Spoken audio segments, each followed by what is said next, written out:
Okay, well, this is the final on my build for the 2020 Bandai group build.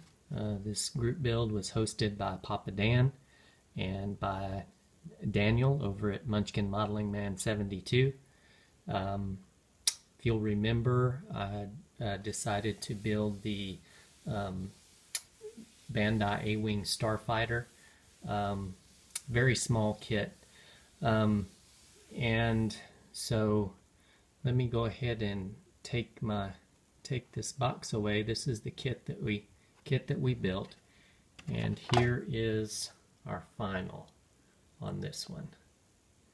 And if you'll remember in the introductory video, there were actually two A-wings in this kit. But I decided to just go ahead and build the one.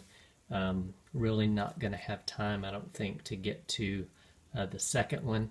So I just went ahead and did the one. And so we'll take a look at it. I'll put it on the stand here in just a minute, but I wanted to just kind of show you some of the things that we did. Now this came with stickers. All of the brown parts, the kind of reddish brown, it came with stickers that were supposed to go there, but decided not to use the stickers, and so I did all of my own painting. I'll show you all the colors that I used here in just a minute, but it very, very easy to put together, and then we weathered it, did some weathering on it, made kind of some mistakes on my weathering, but overall I think it turned out really nice. So if we can get this to focus a little bit, maybe get you a little bit more of the detail in there that we did on it.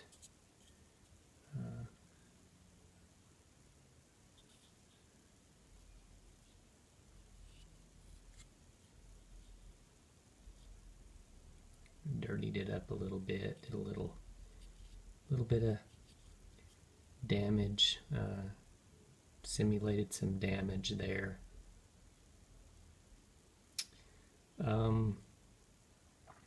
I can't count the number of times I dropped this thing while I was working on it. And one of the things that happened, the first time I dropped it, this little wing right back here, get a pointer here, I don't know if you can see, there's a crack right there, so it broke right in there.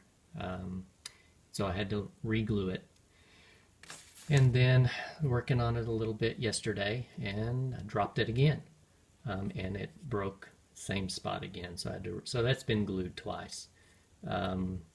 This little part right here, another one of the times that I dropped it, it kind of broke loose a little bit, so it's a little loose, but I was able to straighten it out without having to glue it. But yeah, those are the things that happen, especially when you're working with something this small. They do tend to get dropped, and dropping them onto a laminate floor usually doesn't end well. But so there's what we came up with. Let me put it on the stand here, and then I'll kind of just walk you through what I used on it to get what we got. Let's see if we can get it to focus. There we go. Okay, so for the brown, again, it's kind of a reddish brown. I tried to match the colors as well as possible. But I used the main color is this Tamiya XF9, the whole red.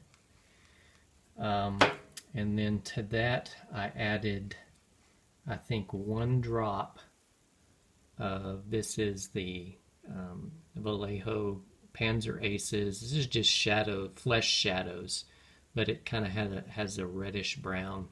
It kind of brought in a little bit more of the brown. Mixed in a drop of that. I think I did about, I don't know, probably, I want to say 50 drops or so of this, maybe less than that, I don't remember. But there was only one drop of that, and then to that, actually I think that was everything, just those two colors. And so we just mixed those together, and that's how we got our the brown color. Now, as far as the rest of the color on the rest of the hull, that is just Tamiya XF2 flat white. Sorry, that won't focus. Yeah, the flat white. I did do about 50 drops of that. And then to that I added 1 or 2 drops of the XF66, which is a light gray, and then also I added in just a drop of this model color, it's Vallejo model color Iraqi sand, just to kind of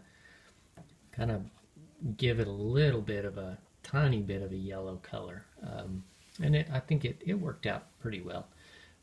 You can see on the inside of these rings here, just kind of a copper color, and that's exactly what I used. I used XF28, which is dark copper, for the inside of that.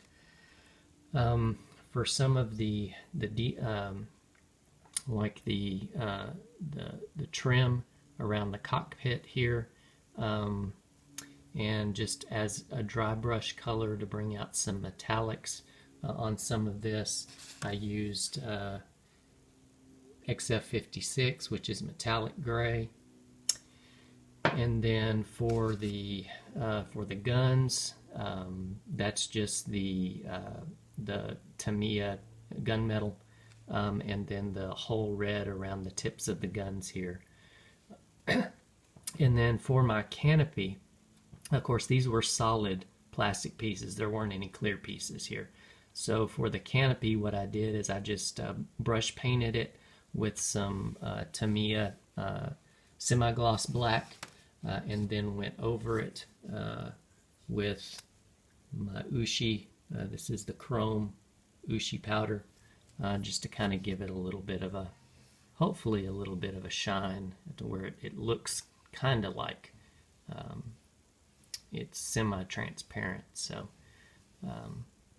but anyway, yeah, that is the final then for our Bandai group build for 2020.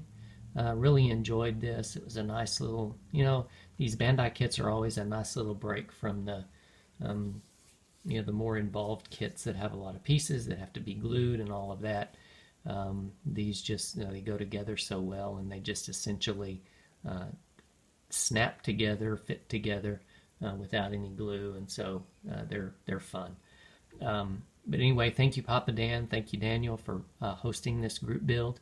And so we will call this one good for this year, and I hope y'all are having a great week, staying safe, staying well, and we will see you on the next update. Talk to you later. Bye.